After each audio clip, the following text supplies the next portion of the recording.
Okay then. Uh, they call me Brother Devonte. You know what I mean?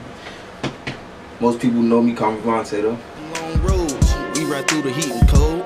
We supply the things in your life. Some of us are single, some of us are husbands. Special shouts out to Alright, so originally from Savannah, no? No. I'm from Cincinnati, Ohio. But I've been here a while though. I've been here like 11 years though. You know, pretty much on and off. I know a lot of people. Yeah. So well connected in the city. So if y'all don't mind me asking, like, how did you find yourself down here in Savannah then? I moved down here with my mom. I said she ended up moving back. I stayed because I had a child. Don't get me wrong. I like the city though. I like the city. I definitely like the city. Yeah. Alright, so then what was the first impression on the city when you first got here? When I first got here, I was like, it's beautiful. You know what I mean? I was like, it's beautiful. It's a beautiful city. It's a real beautiful city. Gotcha. Nice. Alright, so for you, what was the one thing that you attached yourself to, like a hobby, like I said, an outlet or anything? Pretty much. I've been writing music for a while. I really like writing poetry though. You know what I mean? So music was a different route. Yeah. I never took it serious though. You know what I mean? I never really took it serious. So what's pushing you to make that transition from, you know, putting the poetry on the actual track? Because so you know, I linked up with some guys and you know they heard what I can do, and it's like, I mean, this is not the first time somebody told me I'm pretty much talented in a sense, like, but after constantly hearing it and wanting something different for myself, I said, why not? You know. Gotcha. So then walk me through, how was that first experience walking in the studio and, like, you know, recording and so forth? It was crazy. It was nervousness though. It was definitely nervousness. Yeah. It was something I wasn't used to. You know, it was something I wasn't used to. I kept having to start over. It was rough, but once I caught on.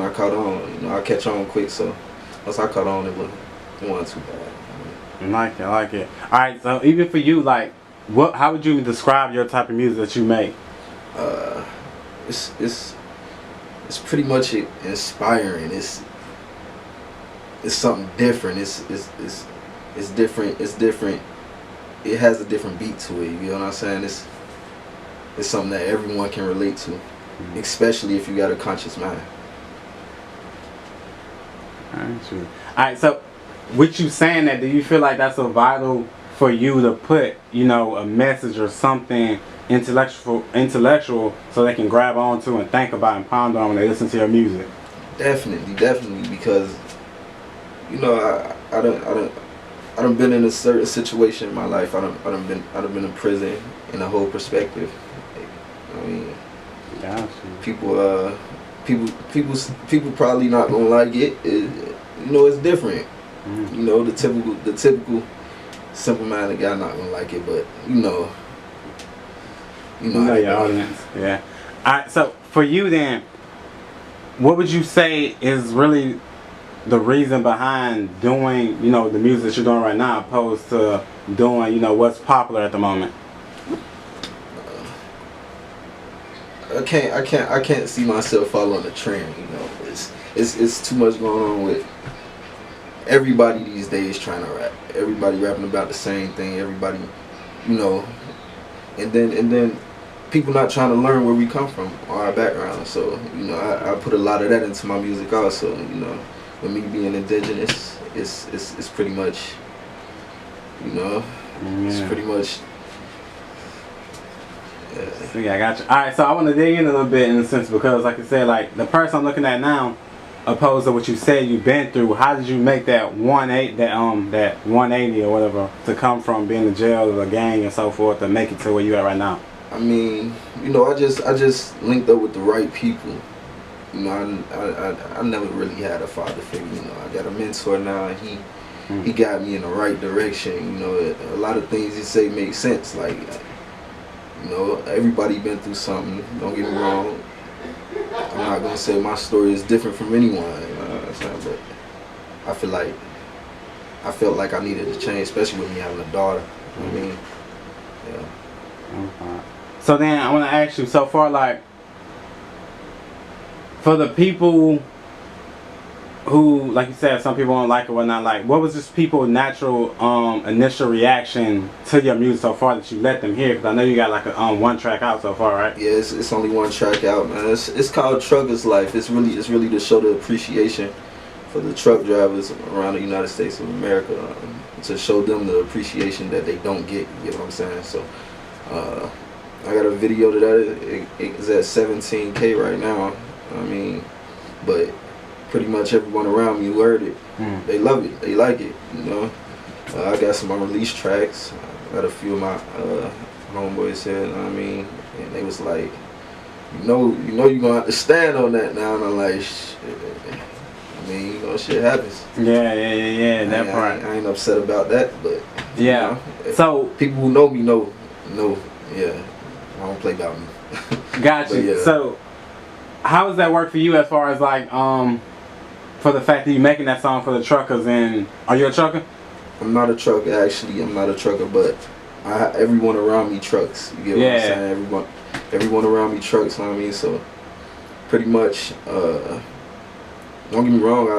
I am working towards becoming a trucker though, because you know it's something I always wanted to do. Plus, I love driving. So yeah.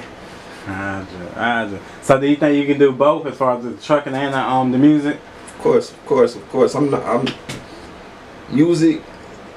I'm looking forward to go places. Don't get me wrong, but it's just a word. You get what I'm saying? It's just my word. It's kind of, in a sense, it's kind of like a preacher being able to preach and still being able to do something else. You get what I'm saying? I'm not in it for fame. I'm not in it for none of that. I'm in it to, you know, tell a lot of people we're going. Yeah, I want sooner or later. I want to start me a label. I want to have a team. You know what I mean? What do you feel like right now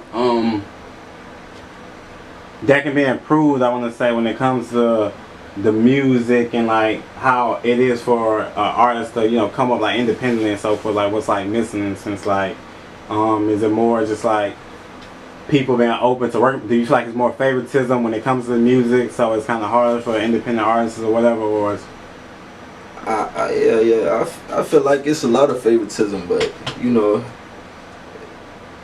I feel like in Savannah it's definitely about who you know. You get what I'm saying? It's definitely about who you know, but really, as long as you talented, you gonna gravitate. People gonna come attract to you. You get what I'm saying? So I can't, you know. Got you. So I can't say it's all favoritism, because you know. Yeah. With saying that though, that just leads to my question of, like I said, do you feel that in a sense that you would have to go outside the city, you would have to go establish something else outside the city, like move out to Atlanta or Florida or something like that, just to get your music to the next level? I mean, don't get me wrong, it's bigger platforms and things of that nature in bigger cities, but I don't feel like you have to. But I feel like if you want it might be a little slower here. You get what I'm saying? With your progress and what you're trying to, you know, accomplish in whatever time you're trying to accomplish it. But moving to another city, I feel like it could happen sooner for you. You get what I'm saying? But you know, with time it'll come. Everything gonna happen on its own time. You can't just, you know what I mean? Yeah. Can't rush things. Because who's to say you move there and it don't even, you know what I mean? Yeah. And that's wasted time and effort. Yeah, starting all over. Look out for, you know, until your album drop or until they drop that May and so forth. Like, what should they be hanging on to? I want them to, I really want them to check out these websites, man. I got a website. It's called brotherdevonte.com, and then we got another website. It's called indigenoustalk.com. You know what I mean? I really want them to check the merchandise out, you know, continue to run up the Trucker's Life video.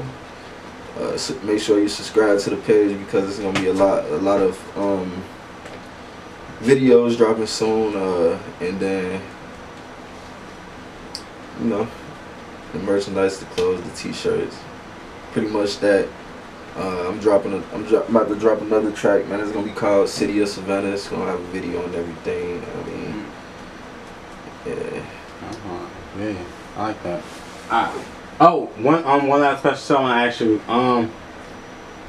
If you get to where you need to get, like get that notoriety that you're looking for and stuff like that, do you feel like it's gonna be important for you? Like, will you be represented as an artist coming from Savannah or Cincinnati, and like how important do you feel it is to come back, show love and so forth to the hometown of the city? Okay. Well, to me, it's kind of equal. It's kind of equal with me, especially being from Cincinnati. I moved here when I was about 15.